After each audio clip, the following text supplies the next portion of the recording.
Assalamualaikum warahmatullahi wabarakatuh. Selamat datang di channel Sunyi Memanggil, tempat di mana kisah-kisah yang terkubur kembali bangkit dalam kegelapan malam. Sebelum cerita dimulai, pastikan kalian sudah menekan tombol like, tulis komentar kalian di bawah tentang kejadian paling menyeramkan yang pernah kalian alami. Dan jangan lupa subscribe channel Sunyi Memanggil, agar kalian tidak ketinggalan cerita-cerita horor yang akan terus memanggil kalian setiap malam. Karena malam ini, sunyi tidak lagi sepi. Seorang ustadz yang setiap malam memimpin doa, justru muntah darah di atas sajadahnya sendiri. Dan yang lebih mengerikan, santet itu bukan dikirim musuh dari luar desa, melainkan berasal dari orang yang paling ia percaya.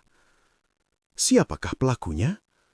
Dan rahasia apa yang selama ini disembunyikan sang ustadz hingga makhluk goib datang menagih janji? Kisah ini bukan hanya tentang santet, tapi tentang kesalahan masa lalu yang kembali hidup. Malam turun perlahan seperti tirai hitam yang diseret angin. Langit desa Kedung Jati tampak muram, seolah ikut menyimpan rahasia.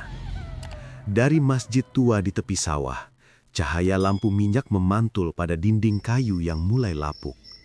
Di dalam bangunan sederhana itu, Ustadz Rahman duduk bersila di atas sajadah lusuh, memejamkan mata, menyusun napas, lalu mengangkat kedua tangan. Udara terasa berat, seperti air keruh yang sulit ditelan. Bacaan doa mengalir dari bibirnya, namun malam itu berbeda. Setiap lafaz terasa tertahan di tenggorokan, seakan ada tangan tak terlihat yang menekan dadanya.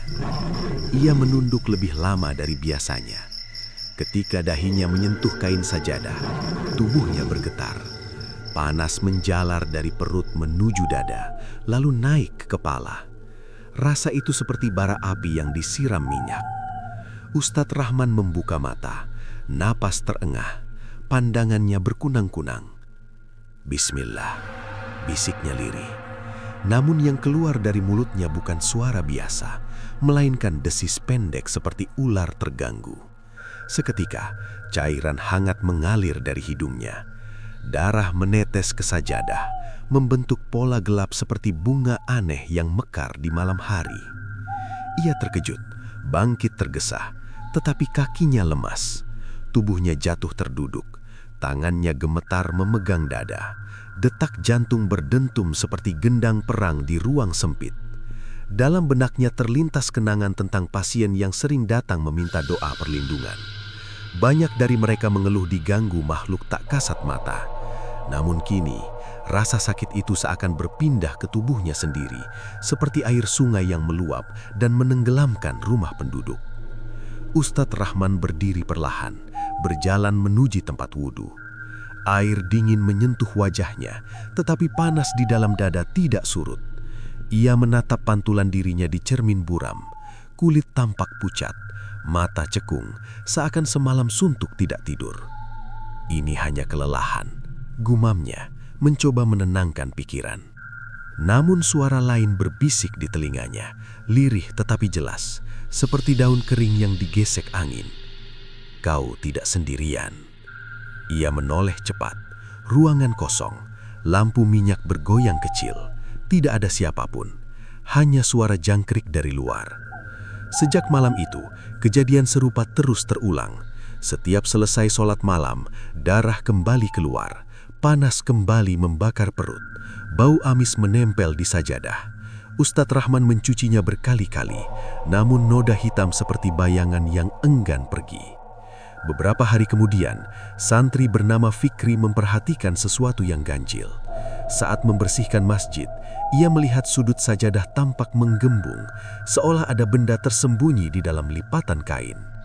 Fikri ragu membuka, hatinya berdebar. Perasaan takut bercampur penasaran, seperti anak kecil yang berdiri di depan pintu gelap. Ia memanggil dua temannya. Dengan tangan gemetar, mereka mengangkat sajadah itu. Dari balik kain muncul gulungan kecil dibungkus daun kering. Bau tanah kuburan menyengat hidung. Ketika bungkusan dibuka, isinya membuat mereka terdiam. Rambut panjang, potongan kuku, jarum berkarat, serta serpihan kain kafan. Ini, santet, suara Fikri pecah. Mereka segera membawa temuan itu kepada Ustadz Rahman. Wajah sang ustadz memucat, matanya menatap benda-benda itu lama, seakan mengenali sesuatu yang pernah dilihat di masa lalu. Siapa yang meletakkan ini? Tanyanya pelan. Tak ada jawaban. Santri hanya saling pandang. Sejak benda itu ditemukan, gangguan semakin kuat.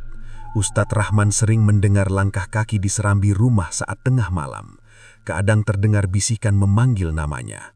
Suara itu seperti air yang mengalir di lorong gelap, tidak terlihat namun terasa. Suatu malam, saat ia mencoba membaca ayat perlindungan, angin tiba-tiba berhembus kencang, lampu padam, suhu ruangan turun drastis, seperti berada di dasar sumur. Di depan matanya, muncul bayangan hitam menyerupai manusia, berdiri di sudut ruangan. Tidak memiliki wajah, hanya rongga gelap seperti lubang tanpa dasar. Kau tahu siapa yang mengirimku? Suara itu terdengar seperti batu digesek besi. Ustadz Rahman menutup mata, membaca doa sekuat yang ia bisa. Tubuhnya bergetar, keringat dingin mengalir di punggung. Sosok itu perlahan memudar, tetapi sebelum hilang sepenuhnya, terdengar bisikan terakhir. Pengkhianatan lahir dari orang terdekat. Malam kembali sunyi, hanya napas Ustadz yang terdengar berat. Keesokan harinya, Ustadz Rahman mengumpulkan para santri. Wajahnya tampak lebih tua dari usia sebenarnya.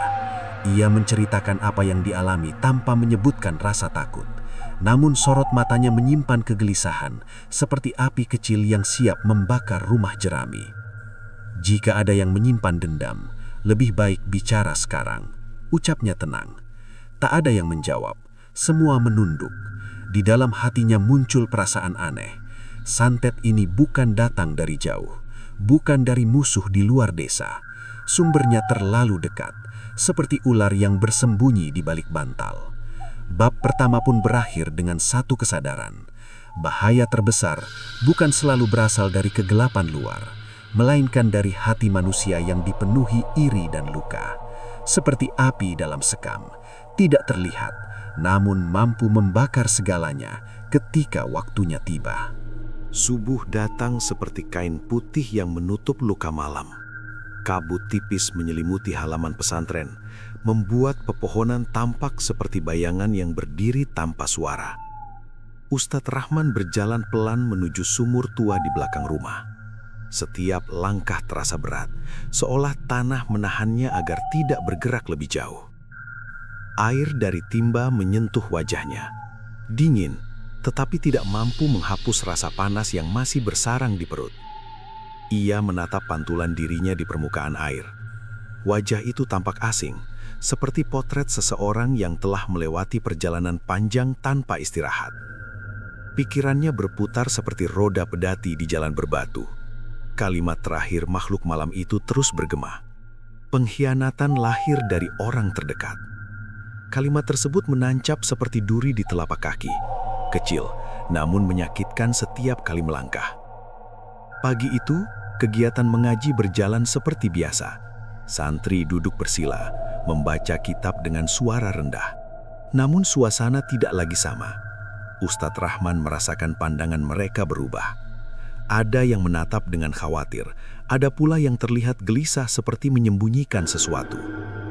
Di antara mereka, seorang murid bernama Hasan duduk paling depan. Wajahnya tenang, tatapannya lurus. Ia selalu menjadi yang paling rajin, paling patuh, dan paling sering membantu Ustadz dalam segala urusan.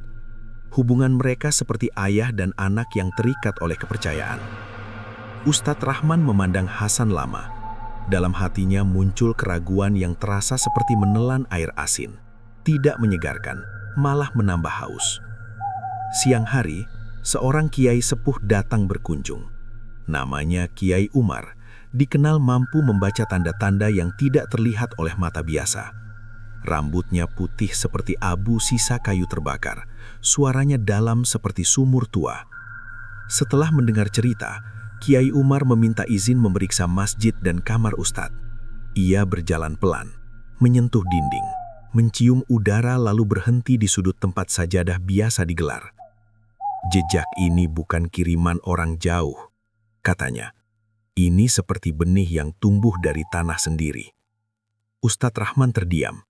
Kalimat itu seperti palu yang memukul kepalanya. Malam kembali datang. Kali ini ia tidak tidur. Ia duduk di ruang tamu dengan lampu kecil menyala. Setiap suara angin terdengar seperti langkah kaki. Setiap gesekan daun terdengar seperti bisikan. Tiba-tiba, pintu kayu berderit. Hasan masuk dengan wajah pucat. "Ustadz, saya mendengar suara dari masjid," katanya pelan. Mereka berjalan bersama menuju bangunan tua itu. Di dalam, bau tanah kembali tercium. Angin berputar seperti pusaran kecil. Lampu bergetar. Di sudut ruangan, terlihat bayangan berdiri. Sosok hitam itu tidak berbentuk jelas, tetapi auranya terasa menekan seperti batu besar di dada. "Engkau tahu asal aku." Suara itu menggema, tanpa mulut. Hasan gemetar, lututnya hampir roboh. Ustadz Rahman berdiri di depan muridnya, membaca ayat perlindungan. Udara terasa berat, seperti air keruh yang sulit dilalui. Bayangan itu mendekat lalu menunjuk ke arah Hasan. "Dia membuka pintu," katanya. "Aku hanya masuk." Hasan menangis. Tubuhnya jatuh bersimpuh. "Saya tidak berniat membunuh Ustadz," ucapnya terbata. "Saya hanya ingin Ustadz merasakan sakit seperti saya." Kata-kata itu seperti kilat di langit cerah. Hasan mengaku bahwa hatinya dipenuhi iri. Selama ini ia mencintai putri Ustadz Rahman, namun lamarannya ditolak dengan halus. Penolakan itu seperti pisau kecil yang terus digerakkan di dada. Dalam ketepusasan, ia mendatangi seorang dukun tua di desa seberang. Dukun itu memberinya bungkusan dan berkata, "Letakkan di tempat ibadahnya, maka luka hatimu akan terbalas." Hasan tidak tahu bahwa ia sedang menanam racun di sumur yang ia minum setiap hari. "Ilmu itu seperti api," kata Kiai Umar yang tiba-tiba muncul di ambang pintu. "Bisa menghangatkan, bisa membakar rumah sendiri." Bayangan hitam bergetar, lalu menghilang seperti asap diterpa angin. Namun tubuh Ustadz Rahman tiba-tiba terhuyung. Ia memegang dadanya, wajahnya pucat seperti kain kafan. Hasan merangkak mendekat. "Ampuni saya, Ustadz." Ustadz Rahman menatap muridnya dengan mata yang tidak lagi marah, tetapi lelah. Dalam pandangannya, Hasan bukan monster, melainkan manusia yang tersesat di jalan gelap karena hatinya dipenuhi kecewa. "Dendam itu seperti air asin," katanya lemah. "Semakin diminum, semakin haus." Hasan menangis semakin keras. Kiai Umar menyuruhnya mengambil semua benda kiriman dukun dan membakarnya di luar desa sebelum matahari terbit. Malam itu berakhir dengan api kecil di tepi sawah. Rambut, jarum, dan kain kafan terbakar menjadi abu. Angin membawa sisa-sisanya ke langit gelap. Namun sebelum api padam, terdengar bisikan terakhir dari arah gelap. Ikatan belum selesai. Ustadz Rahman menatap nyala api yang redup. Ia sadar, santet itu mungkin telah dibakar, tetapi luka di hati Hasan belum sembuh. Seperti tanah yang retak setelah kemarau, masih membutuhkan hujan panjang agar kembali subur. Bab kedua berakhir dengan kesunyian yang tidak menenangkan. Karena bahaya terbesar bukan lagi makhluk gaib, melainkan manusia yang menyimpan amarah di dada. Dan malam berikutnya, ujian yang lebih besar sedang menanti di balik pintu waktu. Fajar menyingsing dengan warna kelabu, seolah langit belum rela melepaskan malam sepenuhnya. Di halaman pesantren, abu sisa pembakaran benda terkutuk masih terlihat seperti jejak luka di tanah. Ustadz Rahman berdiri memandanginya dengan napas tertahan. Tubuhnya lemah, namun pikirannya terjaga. Perasaan was-was menempel seperti bayangan yang enggan pergi. Sejak kejadian semalam, suasana berubah.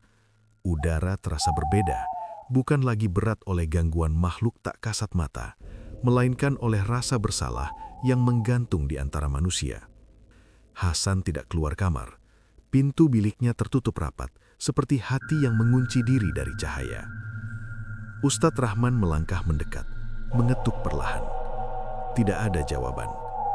Ia mendorong daun pintu yang tidak terkunci. Di dalam, Hasan duduk memeluk lutut, matanya merah, wajahnya kusut seperti kertas yang diremas. "Aku tidak bisa tidur," ucap Hasan lirih. Setiap kali memejamkan mata, suara itu kembali memanggil. Ustadz Rahman duduk di sampingnya. Tangannya yang gemetar diletakkan di bahu muridnya. Sentuhan itu seperti hujan pertama setelah kemarau panjang. Tidak langsung menyuburkan, namun memberi harapan. "Kesalahanmu seperti duri," katanya pelan. "Jika dibiarkan, ia akan terus menusuk. Jika dicabut, perihnya sebentar, tapi luka bisa sembuh." Hasan menangis. Ia mengaku sejak kecil hidupnya penuh penolakan. Ketika cintanya kembali tidak diterima, hatinya runtuh seperti rumah reyot diterpa angin besar. Dukun tua menjadi tempat pelarian, bukan karena percaya, tetapi karena putus asa. Hari itu, Kiai Umar mengajak Ustadz Rahman ke pemakaman tua di pinggir desa, tempat di mana tanahnya lebih hitam, pohonnya lebih rapat, dan udara terasa dingin meski matahari bersinar. "Jejak ilmu hitam sering tertinggal di sini," ujar Kiai Sepuh sambil menancapkan tongkat ke tanah. Seperti racun yang meresap ke sumur, tidak mudah dibersihkan hanya dengan membakar bungkusnya. Mereka berjalan di antara nisan miring. Tiba-tiba, angin berputar, membawa aroma busuk. Dari balik pepohonan, terdengar suara tawa rendah, seperti orang yang menikmati penderitaan orang lain. Ustadz Rahman merasakan dadanya kembali panas, napasnya pendek, pandangannya kabur. Di hadapan mereka, muncul bayangan samar menyerupai manusia bertopi hitam. Wajahnya tidak jelas, hanya matanya yang menyala seperti bara. "Perjanjian belum lunas," suara itu menggema. "Bukan Hasan yang aku ikat, jiwamu yang menjadi pintu." Ustadz Rahman tersentak. Ia teringat masa mudanya ketika pernah mengambil jimat kecil dari seorang pengelana demi melindungi diri saat berdakwah di daerah angker. Ia mengira jimat itu telah dibuang bertahun lalu, namun rupanya jejaknya masih tertanam seperti akar pohon tua yang tak terlihat. Manusia sering lupa, apa yang pernah disentuh kegelapan akan mengundang bayangannya kembali. Bayangan itu mendekat, membuat udara semakin dingin. Tanah bergetar halus, burung-burung beterbangan meninggalkan ranting. Ustadz Rahman jatuh berlutut, tubuhnya lemas seperti kain basah. Dalam kepalanya muncul gambaran masa lalu, jimat kecil, doa yang tidak sepenuh hati, ketakutan yang ia sembunyikan di balik jubah keilmuan. "Aku bertobat," ucapnya dengan suara serak. "Aku memilih cahaya, bukan jalan pintas." Bayangan itu mengeluarkan suara panjang, seperti angin melewati lorong sempit. Tobat bukan kata, tobat adalah putusnya ikatan. Kiai Umar segera membaca doa dengan suara lantang. Kata-katanya mengalir seperti sungai yang menghanyutkan lumpur. Udara mulai menghangat, sosok hitam itu bergetar, lalu pecah menjadi kabut tipis yang terseret angin pagi. Keheningan turun, hanya suara daun bergesek. Ustadz Rahman pingsan, tubuhnya dibawa pulang oleh warga. Hasan menunggu di serambi, wajahnya pucat seperti dinding kapur. Beberapa jam kemudian, Ustadz Rahman sadar. Matanya terbuka perlahan. Ia melihat Hasan duduk di samping ranjang, menunduk. "Maafkan aku, jika bukan karena aku, semua ini tidak terjadi." Ustadz Rahman tersenyum lemah. "Bukan hanya karena kamu. Ini karena aku pernah membuka pintu kecil pada kegelapan. Kamu hanya angin yang membuatnya terbuka lebih lebar." Kata-kata itu seperti cermin bagi Hasan. Ia menyadari bahwa dendam bukanlah satu-satunya penyebab. Kesalahan lama yang tidak diselesaikan akan mencari jalan kembali, seperti air yang menemukan celah di batu. Malam berikutnya, pesantren mengadakan doa bersama. Para santri duduk melingkar, membaca ayat dengan suara pelan namun serempak. Cahaya lampu tampak lebih terang, tidak ada lagi bau tanah, tidak ada bisikan. Namun Ustadz Rahman tahu, luka tidak sembuh dalam semalam. Hatinya seperti ladang yang pernah terbakar. Abu memang sudah dingin, tetapi bekas hangusnya masih terlihat. Sebelum tidur, ia menatap langit dari jendela. Bintang bertaburan seperti butiran garam di kain hitam. Setiap manusia punya masa gelap, bisiknya sendiri. Yang penting bukan seberapa kelam, tetapi seberapa kuat kembali ke cahaya. Senja datang membawa warna tembaga, seperti api kecil yang disembunyikan di balik awan. Pesantren kembali dipenuhi suara langkah dan bacaan pelan, namun suasana masih terasa rapuh, bagaikan kaca tipis yang baru ditempa dari panas tinggi. Ustadz Rahman duduk di serambi, menatap halaman yang mulai sepi. Tubuhnya belum sepenuhnya pulih, tetapi pikirannya bergerak lebih cepat daripada angin. Sejak kejadian di pemakaman, ia sering merasakan dada berdenyut aneh. Bukan sakit, melainkan seperti peringatan halus. Setiap kali suara itu muncul, ingatannya melayang pada masa silam yang pernah ia sembunyikan rapat-rapat. Kesalahan lama kini berdiri di depan pintu, meminta diakui. Hasan menjalani hari dengan wajah tertunduk. Ia membantu membersihkan masjid, menyapu halaman, dan menimba air tanpa banyak bicara. Tingkahnya seperti orang yang menebus utang dengan keringat. Namun pada malam keempat setelah pembakaran benda terkutuk, sesuatu yang ganjil kembali muncul. Lampu di ruang tengah tiba-tiba padam sendiri. Angin tidak berhembus, pintu tidak bergerak. Hanya kegelapan yang turun perlahan seperti kain hitam yang disampirkan di mata. Ustadz Rahman merasakan hawa dingin menjalar dari lantai ke tulang. Ia berdiri, mengambil air wudhu, lalu kembali duduk bersila. Dari sudut ruangan terdengar suara lirih, seperti pasir digeser. Bukan langkah manusia, bukan pula bunyi binatang. Suara itu seolah berasal dari dalam dinding. Belum selesai. Ustadz Rahman memejamkan mata. Ia tidak lagi terkejut. Hatinya seperti perahu yang sudah terbiasa diguncang ombak. Ia tahu, ini bukan gangguan dari luar semata, melainkan sisa ikatan yang belum benar-benar terlepas. Ia memanggil Hasan dan Kiai Umar. Ketiganya duduk membentuk lingkaran kecil. Di tengah ruangan, lilin dinyalakan. Cahaya kuningnya bergetar, menciptakan bayangan panjang di tembok seperti siluet pohon mati. Kita harus menutup pintu yang pernah kubuka, ucap Ustadz Rahman. Bukan hanya dengan doa, tetapi dengan pengakuan. Kiai Umar mengangguk, seperti membersihkan luka bernanah. Jika hanya ditutup kain, baunya akan kembali. Ustadz Rahman mulai bercerita tentang masa mudanya. Ia mengaku pernah menggunakan jimat ketika berdakwah di wilayah yang dikenal angker. Ia takut, lalu memilih jalan singkat.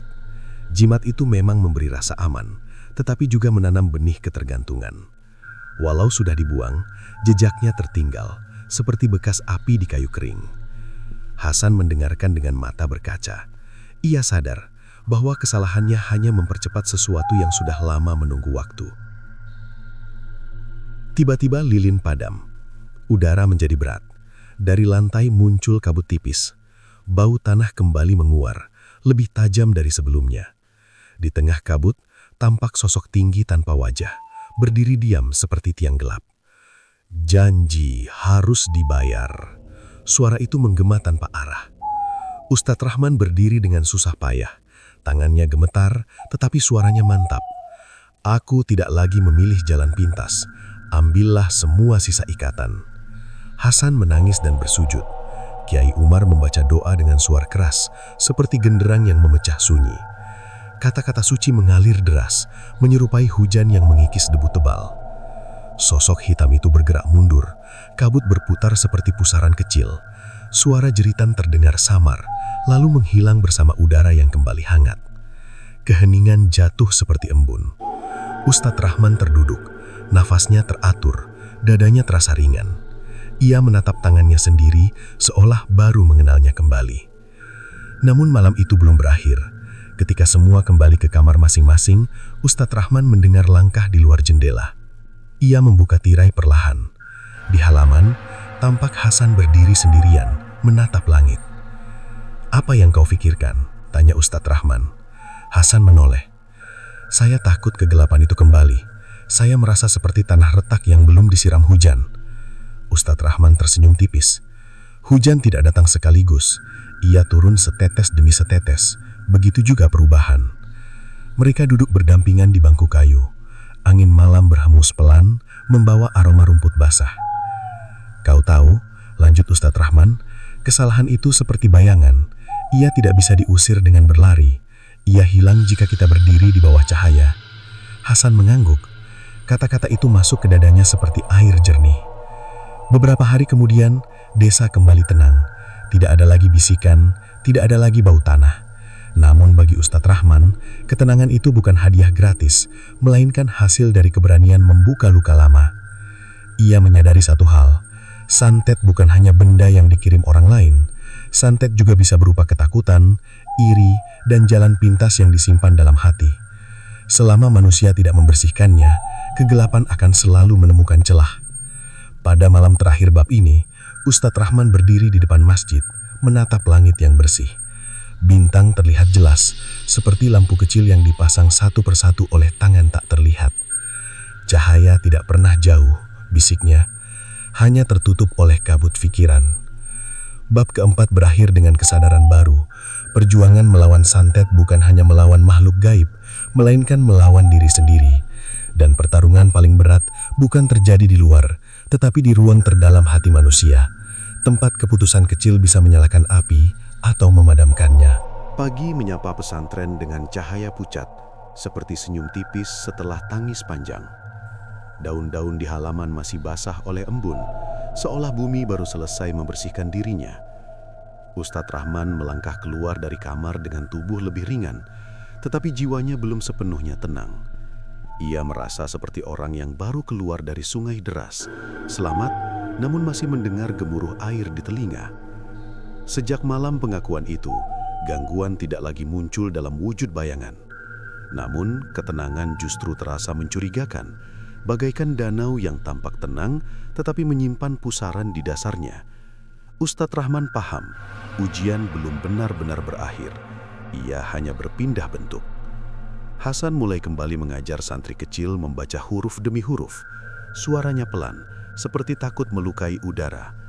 Anak-anak mendengarkan dengan seksama, walau sesekali melirik wajahnya yang tampak lebih tua dari sebelumnya. Rasa bersalah mengendap di dirinya seperti lumpur di dasar gelas, tidak terlihat, tetapi mengeruhkan rasa. Siang itu seorang tamu datang dari desa seberang, namanya Pak Suryo. Lelaki berumur dengan mata redup seperti lampu hampir padam. Ia membawa kabar bahwa dukun tua yang pernah membantu Hasan ditemukan meninggal di gubuknya. Tidak ada luka, hanya wajah kaku dan tangan menggenggam tanah. Katanya sebelum mati, dia menyebut nama Ustadz Rahman, ucap Pak Suryo. Kalimat itu jatuh seperti batu di air tenang. Ustadz Rahman merasakan jantungnya berdetak lebih cepat. Ia tidak merasa takut, tetapi sadar bahwa benang masa lalu masih terikat di ujung waktu. Malam berikutnya, angin berhembus panjang. Langit gelap tanpa bintang. Ustadz Rahman duduk sendirian di ruang masjid. Ia ingin memastikan bahwa ketenangan bukan ilusi. Ia membaca doa dengan suara jelas, seperti menyalakan obor di lorong gelap. Tiba-tiba, bau tanah kembali hadir, tipis namun nyata. Dari arah mihrab, muncul bayangan samar menyerupai orang tua dengan punggung bungkuk. Sosok itu bukan hitam pekat seperti sebelumnya, melainkan kelabu seperti asap sisa kayu terbakar. Utang tidak selesai dengan kematian. Suara itu terdengar seperti daun kering diinjak. Ustadz Rahman tidak mundur. Ia berdiri dengan tenang, seperti pohon yang sudah lama berdamai dengan badai. Jika ada salah, aku siap memperbaiki. Bukan dengan darah, tetapi dengan cahaya. Bayangan itu bergetar. Udara di ruangan terasa berat seperti kain basah menutup dada. Dari sudut masjid, terdengar suara langkah Hasan yang berlari masuk. "Saya ikut bertanggung jawab," ucap Hasan dengan napas terputus. "Jika dosa ini seperti api, biarlah saya menjadi air." Kata-kata itu membuat sosok kelabu terdiam. Wajahnya perlahan terlihat, tua, keriput, mata kosong. Ia bukan lagi makhluk penuh amarah, melainkan sisa keinginan yang belum menemukan tempat pulang. "Manusia selalu ingin cepat," katanya lirih. "Kalian ingin hasil tanpa proses. Itulah sebabnya pintu gelap terbuka."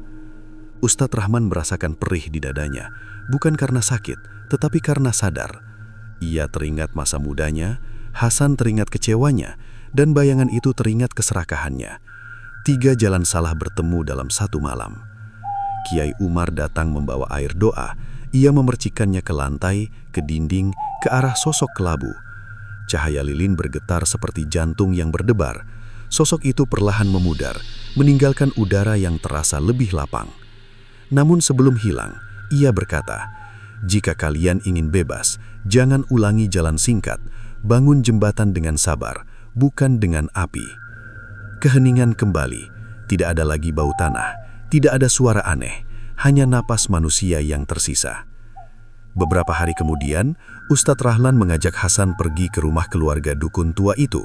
Mereka membawa makanan dan meminta maaf. Mereka tidak membahas ilmu hitam, hanya tentang manusia yang pernah salah arah. Tangis keluarga itu pecah seperti hujan pertama setelah musim kering. Kesalahan tidak bisa dihapus, tetapi bisa ditebus dengan kebaikan yang panjang, kata Ustadz Rahman. Hasan merasa dadanya lebih ringan. Ia menyadari bahwa pertaubatan bukan sekedar ucapan, melainkan perjalanan seperti mendaki bukit. Capek, lambat, tetapi pemandangannya luas. Malam terakhir bab ini, Ustadz Rahman duduk di teras masjid. Angin membawa suara jangkrik. Langit kembali bertabur bintang, seolah semesta memberi tanda bahwa badai telah lewat. Ia merenung tentang semua yang terjadi. Santet itu ibarat biji pahit yang tumbuh dari tanah luka. Jika tanahnya dibersihkan, biji itu tidak akan hidup. Jika hati dijaga, kegelapan tidak mendapat rumah. Hasan berdiri di sampingnya. "Ustadz, apakah semuanya sudah selesai?" Ustadz Rahman menatap langit lama. Tidak ada kata selesai dalam belajar. Hidup seperti sungai. Jika berhenti mengalir, air akan busuk. Hasan mengangguk. Kalimat itu menempel di pikirannya seperti paku di kayu. Bab kelima berakhir dengan langkah baru, bukan tanpa takut, tetapi dengan kesadaran bahwa melawan santet bukan sekedar melawan makhluk tak terlihat, melainkan menata niat, mengobati kecewa, dan menutup pintu jalan pintas yang pernah dibuka. Seperti menyalakan lampu di rumah lama, satu persatu sudut gelap menjadi terang, dan manusia kembali menemukan arah pulang. Purnama menggantung di langit seperti lentera perak yang diawasi ribuan mata bintang. Cahaya itu menimpa atap pesantren, membuat bayangannya memanjang di tanah seperti jari-jari raksasa yang menunjuk ke arah gelap. Ustadz Rahman berdiri di beranda, merasakan udara malam menyentuh kulitnya dengan dingin yang berbeda dari biasanya. Tidak ada bisikan, tidak ada bau tanah, tetapi hatinya justru terasa lebih waspada, seperti nelayan yang tahu badai sering datang setelah laut tampak tenang. Hari-hari berlalu tanpa gangguan nyata. Para santri kembali tertawa, suara mengaji terdengar penuh, dapur mengepul oleh asap kayu bakar. Namun di balik itu semua, Ustadz Rahman merasa seolah ada tirai tipis antara dunia yang terlihat dan dunia yang tersembunyi. Tirai itu belum robek, tetapi bergoyang pelan oleh angin rahasia. Suatu sore, seorang wanita tua datang membawa anak kecil yang demam tinggi. Matanya cekung, rambutnya kusut, dan langkahnya gemetar seperti daun kering terseret arus. Ia memohon agar Ustadz Rahman mendoakan cucunya. Tubuh anak itu panas seperti bara yang baru disiram minyak. Napasnya pendek, matanya terpejam tanpa mimpi. Ustadz Rahman mengusap kepala bocah itu sambil membaca doa. Namun saat tangannya menyentuh dahi, dadanya berdenyut keras. Di telinganya terdengar gema samar, bukan suara manusia, melainkan getaran seperti gong dipukul di ruang kosong. "Kau belum sepenuhnya bebas." Ia menarik tangan perlahan. Perasaan itu seperti melihat awan hitam di kejauhan, padahal matahari masih bersinar. Doa tetap dilanjutkan, dan beberapa menit kemudian demam anak itu turun.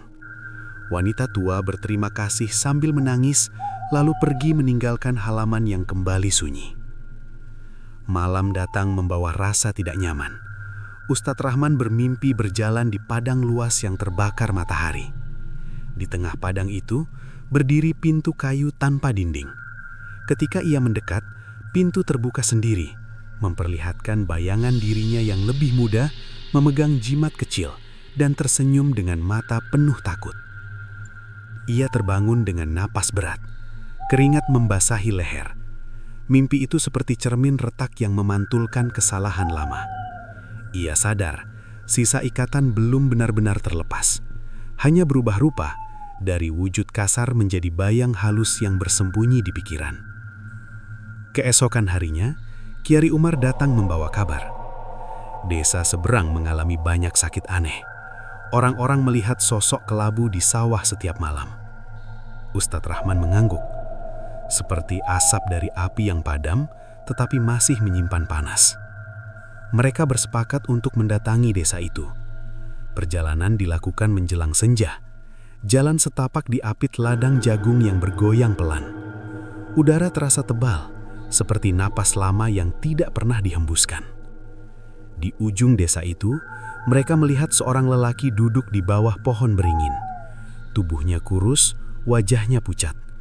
Ia mengaku sering didatangi bayangan yang memanggil namanya. Setiap kali itu terjadi, dadanya terasa sesak, pikirannya dipenuhi ingatan buruk. Ustadz Rahman duduk di sampingnya. Ia menyadari bahwa lelaki itu bukan korban santet baru, melainkan orang yang pernah meminta bantuan pada dukun tua. Janji-janji lama kembali menagih, seperti hutang yang terlupakan lalu muncul dengan bunga berlipat. Kegelapan itu seperti lumpur, kata Ustadz Rahman. Jika kita berhenti bergerak, ia akan menarik kita lebih dalam.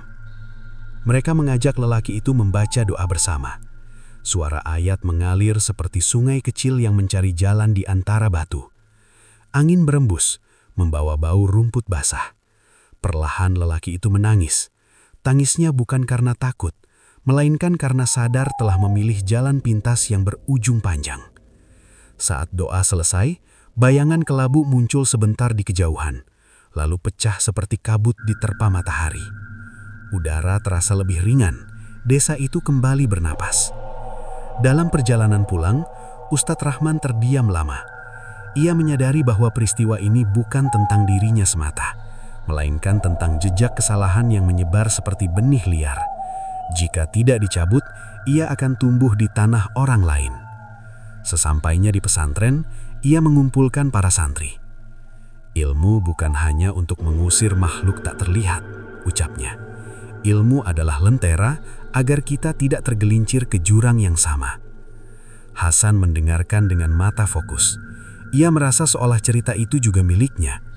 Dulu ia membuka pintu kecil karena luka hati. Kini ia belajar menutupnya dengan kesabaran. Malam itu, Ustadz Rahman kembali bermimpi. Kali ini ia melihat padang yang sama, tetapi pintu kayu telah hilang. Yang tersisa hanyalah cahaya lembut yang menyebar di tanah kering.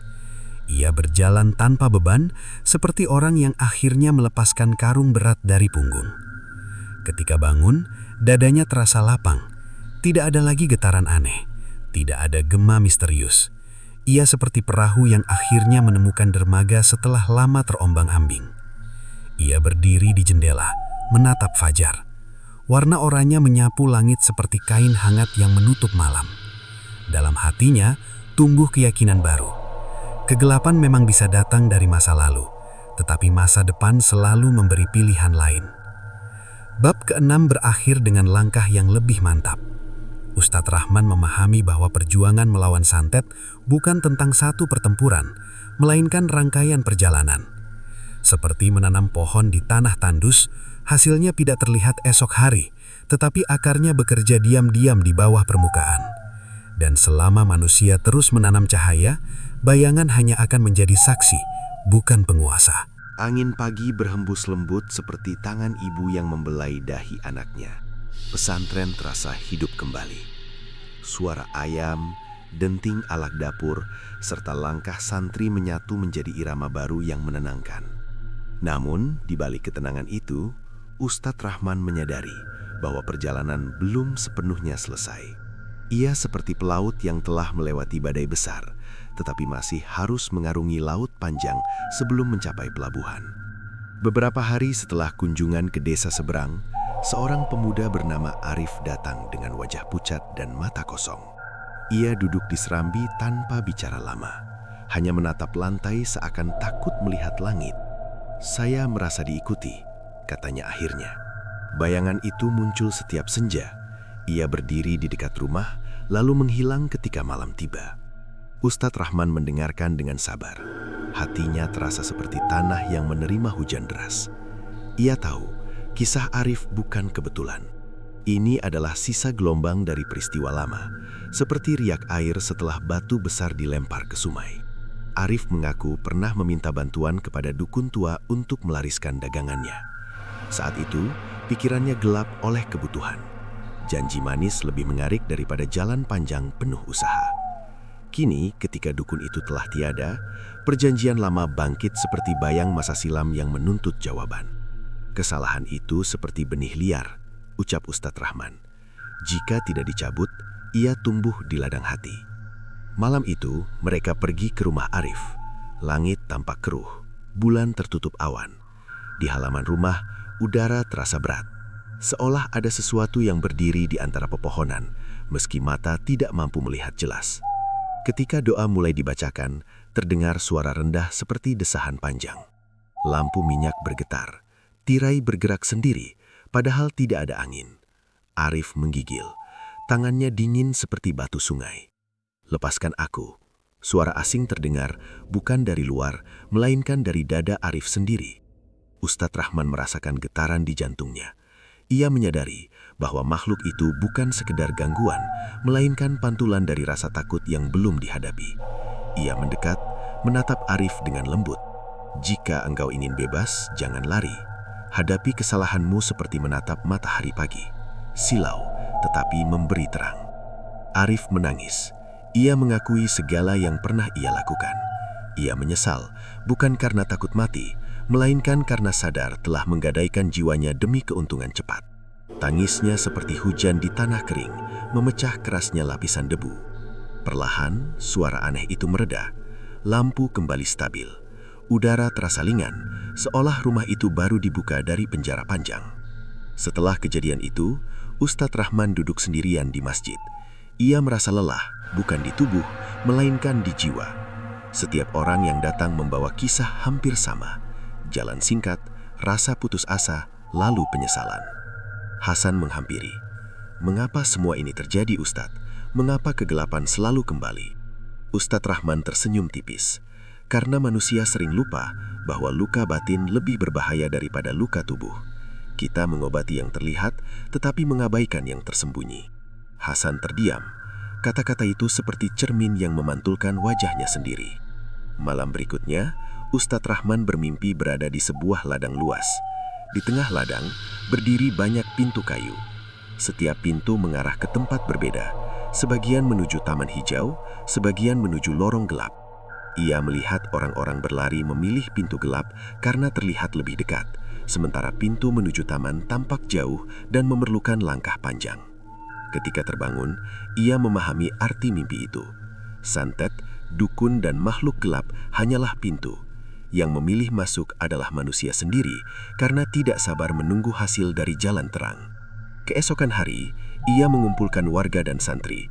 Ia tidak berbicara tentang makhluk gaib, tetapi tentang kesabaran, usaha, dan menerima kegagalan.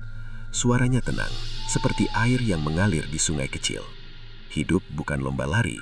Ia seperti menanam padi. Jika ingin cepat panen tanpa menunggu musim, hasilnya hanya jerami. Warga mendengarkan dengan wajah serius.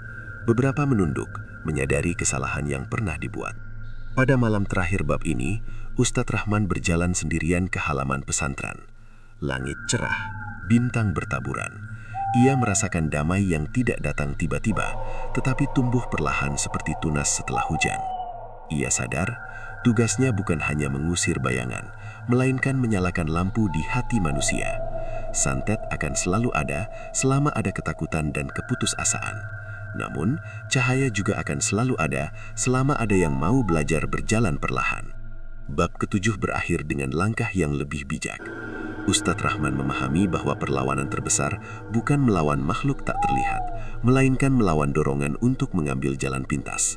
Seperti sungai yang memilih berkelok daripada menabrak batu, manusia harus belajar mengalir, bukan melawan arus dengan cara gelap. Kabut pagi turun seperti selimut tipis yang menutup desa dengan kesunyian. Pesantren terlihat samar, seolah berdiri di antara dua dunia. Ustadz Rahman berdiri di depan gerbang, memandangi jalan tanah yang masih basah oleh embun. Hatinya terasa seperti ladang setelah panen, kosong tetapi siap ditanami kembali. Sejak peristiwa Arif, tidak ada lagi warga yang datang dengan gangguan aneh. Namun justru ketenangan itu menimbulkan rasa asing, bagaikan suara jam berhenti berdetak di ruangan tertutup. Ia tahu, ketenangan semacam ini sering menjadi tanda bahwa sesuatu sedang menunggu giliran muncul. Hasan berjalan mendekat sambil membawa secangkir air hangat. Wajahnya terlihat lebih tenang dibanding hari-hari sebelumnya. Luka di hatinya perlahan sembuh, seperti retakan tanah yang mulai ditumbuhi rumput kecil. "Ustadz," katanya pelan, "mengapa setelah semua ini saya masih merasa takut?" Ustadz Rahman menatap langit yang memudar kelabunya. Takut itu seperti bayangan tubuh. Selama ada cahaya, bayangan pasti ada. Yang penting bukan menghilangkannya, tetapi memastikan kita tidak berjalan mengikuti bayangan. Siang itu, seorang anak kecil ditemukan pingsan di pinggir sawah. Tubuhnya dingin, nafasnya pendek. Warga membawanya ke pesantren dengan wajah panik. Tidak ada luka, tidak ada tanda penyakit, hanya mata yang terkatup rapat seolah tertidur di dunia lain. Ustadz Rahman memegang pergelangan tangan anak itu. Di dadanya muncul getaran halus, seperti denting logam dipukul jauh di dalam tanah. Ia teringat mimpi tentang pintu-pintu kayu. Anak ini seperti seseorang yang tersesat di depan salah satu pintu gelap.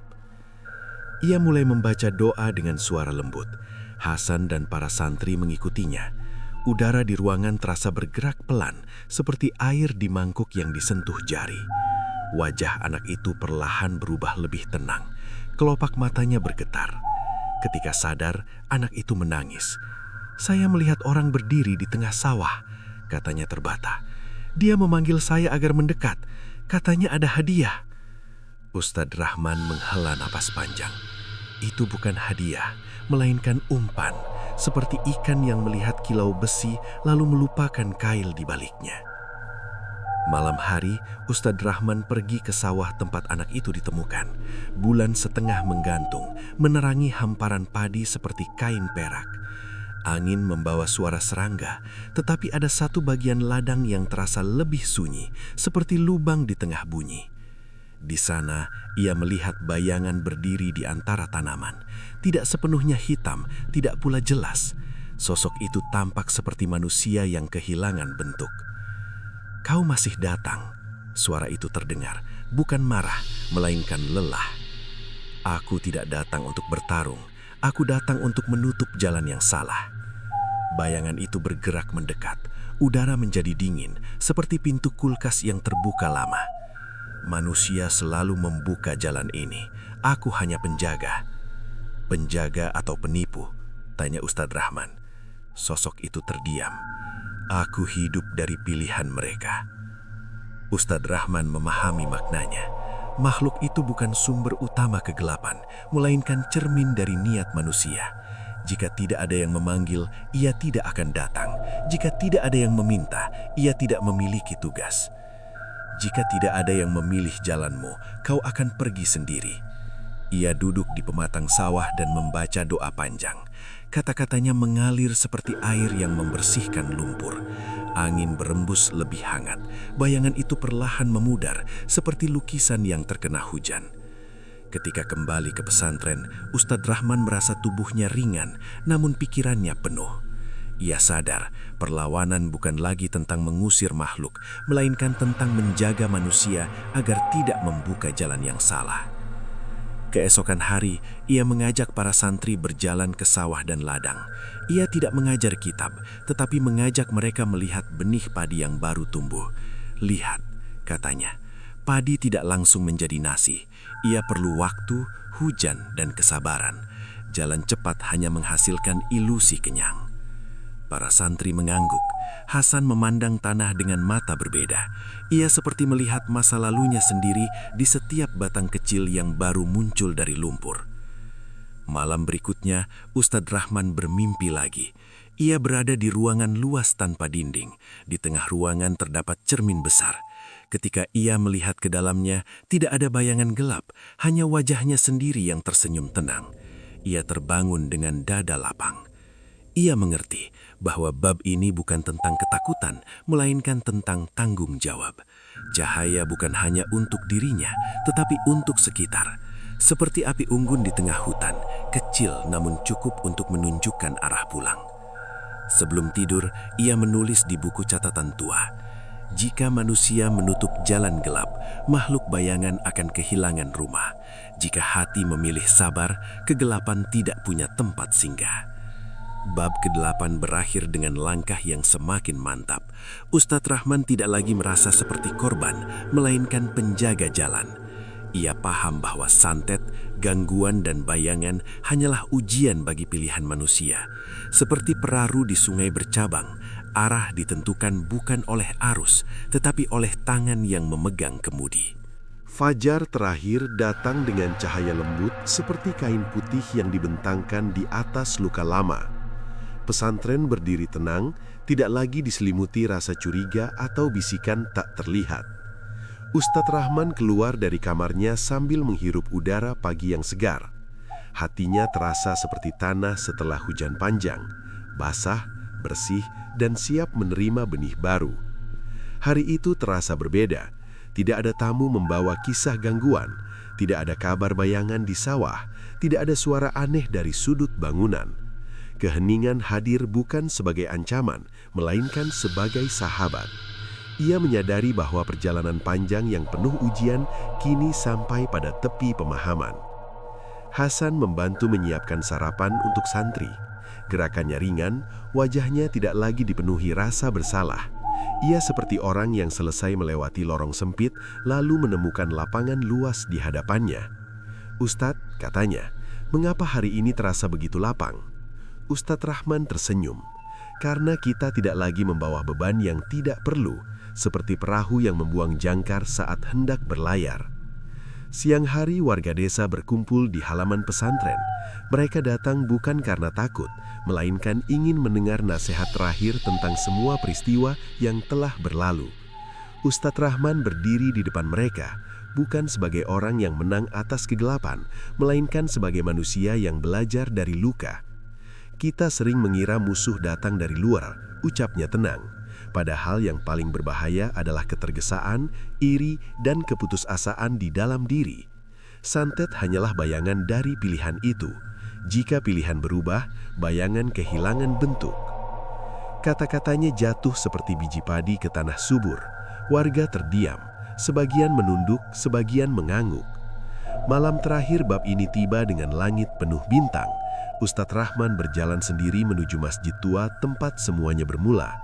Sajadah masih terhampar di sudut ruangan, bersih tanpa noda.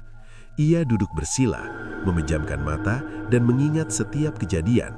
Darah yang menetes, bayangan yang berdiri, pengakuan Hasan, mimpi tentang pintu, serta perjalanan ke desa-desa yang membawa cerita serupa. Semua itu seperti sungai panjang yang akhirnya bertemu laut.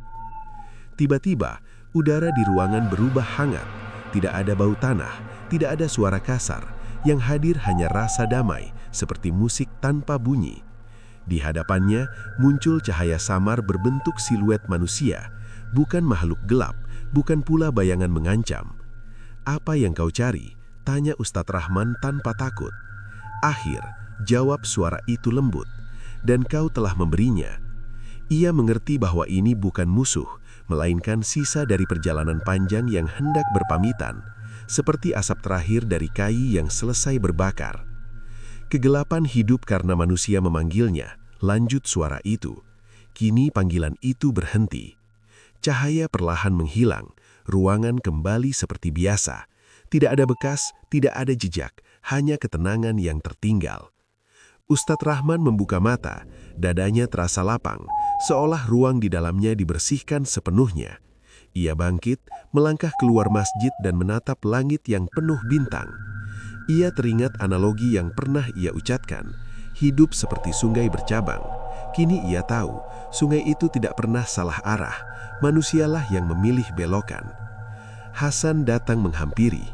Apakah semuanya benar-benar selesai? Ustadz Rahman menatapnya lama. Selesai bukan berarti tidak ada ujian lagi. Selesai berarti kita tahu cara berjalan ketika ujian datang. Mereka duduk berdampingan di tangga masjid. Angin malam membawa aroma rumput basah. Jangkrik bernyanyi seperti penjaga waktu. "Ustadz," kata Hasan, "saya takut suatu hari manusia kembali membuka pintu gelap." Ustadz Rahman tersenyum. "Itu pasti terjadi, tapi setiap zaman juga melahirkan orang-orang yang menyalakan lampu. Gelap dan terang selalu berjalan bersama. Yang penting adalah memilih sisi." Hasan mengangguk. Kata-kata itu masuk ke dalam dirinya seperti akar pohon yang mencari air. Di hari-hari berikutnya, pesantren berubah menjadi tempat belajar tentang kesabaran, bukan tentang ketakutan. Orang datang bukan untuk meminta penangkal, melainkan untuk meminta penguatan hati.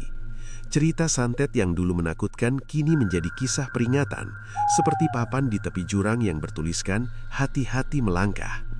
Ustadz Rahman menulis di buku tuanya untuk terakhir kali. Kegelapan tidak pernah benar-benar pergi, ia hanya menunggu undangan. Jika manusia menutup pintu dengan niat baik, kegelapan kehilangan alamat. Pada malam penutup bab ini, ia berdiri di halaman pesantren. Bulan purnama menggantung persempurna. Cahaya putihnya menimpa tanah, pohon, dan atap bangunan seperti selimut lembut. Ia menyadari bahwa semua kejadian bukan hukuman, melainkan pelajaran. Santet bukan sekedar kiriman jahat, tetapi cermin dari jalan pintas yang dipilih manusia. Makhluk bayangan bukan raja, melainkan tamu yang datang ketika dipanggil. Ustadz Rahman menutup mata, menghela napas panjang, dan berbisik pada dirinya sendiri. Jika hati menjadi rumah cahaya, tidak ada ruang bagi gelap. Bab ke-9 berakhir dengan satu kesimpulan. Perjuangan melawan santet bukan tentang menang atas sesuatu di luar diri, melainkan tentang berdamai dengan kesalahan, menutup pintu lama, dan berjalan sabar menuju terang. Seperti matahari yang tidak pernah memilih siapa yang disinarinya, manusia pun selalu diberi kesempatan untuk berubah. Dan di Desa Kedung Jati, kisah itu dikenang bukan sebagai cerita horor semata, melainkan sebagai pengingat bahwa jalan paling aman bukan yang paling cepat, melainkan yang paling jujur. Santet itu memang berhasil dihentikan. Namun sebelum menghilang, makhluk itu berbisik satu kalimat yang membuat seluruh desa gemetar. Pintu sudah tertutup, tapi kunci masih berada di tangan manusia. Apakah ini benar-benar akhir? Ataukah akan ada korban berikutnya dari kesalahan yang belum terhapus? Jangan lewatkan kisah lanjutan yang jauh lebih mengerikan. Karena di episode berikutnya, kita akan membuka rahasia terakhir yang belum pernah diceritakan siapapun.